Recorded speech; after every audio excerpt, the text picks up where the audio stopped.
Hey, Tech here, and I'm going to explain to you why I gave up on Xbox. So let's start.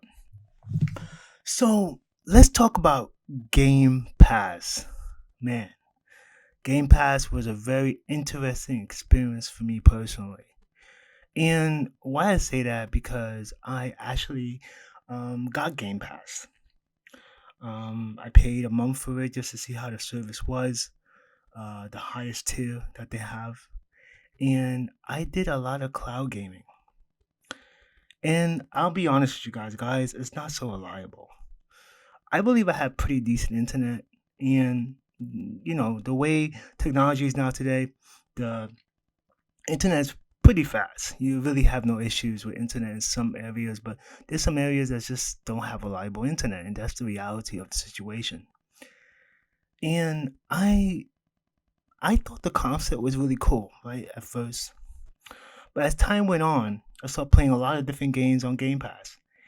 And I started out playing games, streaming it with a computer that was like 2015, right? It was made in 2015. I connected the Ethernet cable back in the back of the computer just to have reliable internet, just to have a reliable connection. And I was playing games, right? And to see how was the performance. And it wasn't so great, guys. I'll be honest with you guys. And I think that's the problem with Game Pass. If you're asking someone to pay you $30 for a membership, it has to be reliable. And the reality is, Game Pass is not reliable. There's a lot of lag spikes, there's a lot of issues. Especially if you're playing multiplayer game, I don't really think it's a good idea because if you have delays, you're screwed, basically.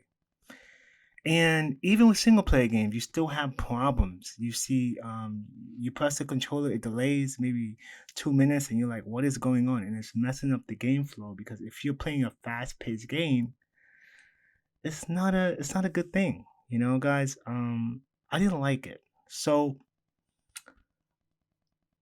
that is one reason I actually gave up on Xbox. The second reason I gave up on Xbox was, let's be honest, guys. There's no reason to own an Xbox right now, and it's kind of silly, but the prices are way too high. Um, like you don't need an Xbox to play Xbox. Doesn't really make a lot of sense. Let's be real, guys. And I feel like that's a problem because if you're trying to convince a consumer to buy your product and then you're telling them you don't need the product to play my games, what? Doesn't make a lot of sense. And let's be honest, guys.